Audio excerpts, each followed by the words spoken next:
class, welcome back. I'm Matt Fisher, I'm your accounting professor. In today's video, we're gonna go over plant assets, and we're gonna look at the introduction to this, because the next several videos go over lots of different concepts associated with plant assets. So first of all, what are plant assets? Well, most textbooks have this broken down into four major types.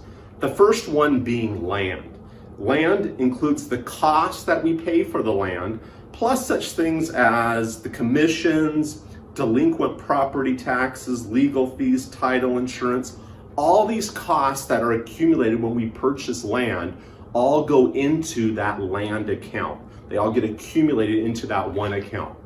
What's important to know about land is that it is not depreciated. We put it on our books at that value, and that's how it stays until that land is later sold. All right, the next type of asset we want to talk about, plant asset we want to talk about, is land improvements. Land improvements are such things as parking lots, lighting, fences, etc.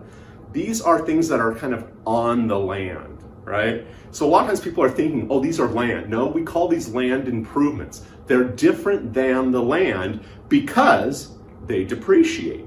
So we need to have them separate because we're going to depreciate these items, whereas land, we don't depreciate. Now, the next item is machinery and equipment.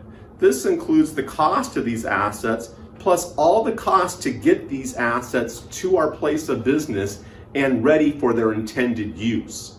All right, so this would include such things as sales tax, shipping costs, installation costs. If we have to install some machinery, those installation costs, all the costs that we need to get this up and running go into that equipment or machinery account. And then that total amount will be what is depreciated for that asset or used to calculate the depreciation for that asset. The last item we're going to talk about are buildings. Buildings include the purchase price, title fees, commissions, brokerage fees, things like that.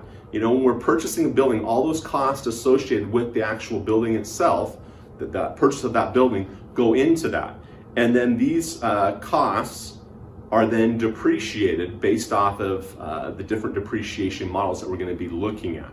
Right? If we're building or constructing this building, then the cost to build, design fees, permits, utilities during construction, all these costs are accumulated as we're building this. And then when we're done, all those costs are the cost of the building. And that's what would be used in our depreciation calculation. Now, in upcoming videos, we're going to go through different depreciation models. All right. And then let me also point out that I'm calling these plant assets, but every textbook and every business, might call it something a little bit different. Some other names are fixed assets, property, plant and equipment, machinery and equipment, things like that. So it's not just one name, it's not just plant assets. But I like to just use that one general term because it seems like most textbooks like to call it the plant assets. All right. Now, the next part is depreciation. Now, certain assets, like I said, land improvements, buildings, machinery and equipment, all these type of assets, they decrease in value, they depreciate. All right, and so we're going to be going over that calculation a little bit later in the next few videos. So when we purchase an asset, here's an example. When we purchased an asset, which is equipment in my example, for $105,000, and this price includes the price, the shipping cost, the installation, all those costs to get this equipment to our place of business and up and running were $105,000. So we debit the equipment and then we credit either cash if we actually paid for it right now, or we would credit a note payable, meaning that we owe somebody that money. Right.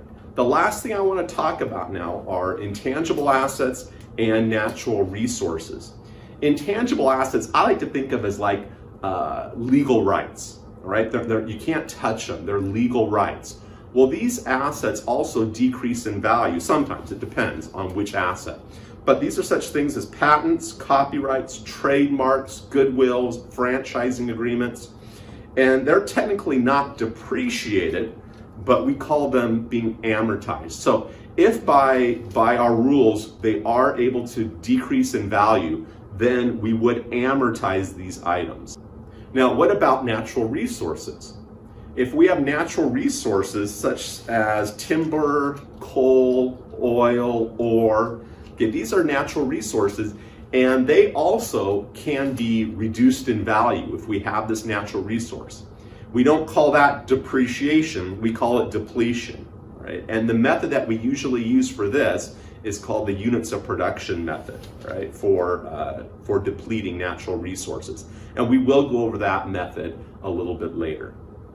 All right, class, I hope this has helped out. This is just the introduction to plant assets. And now in the next few videos, we'll go over some different topics that go along with plant assets. All right, hope to see you in those videos.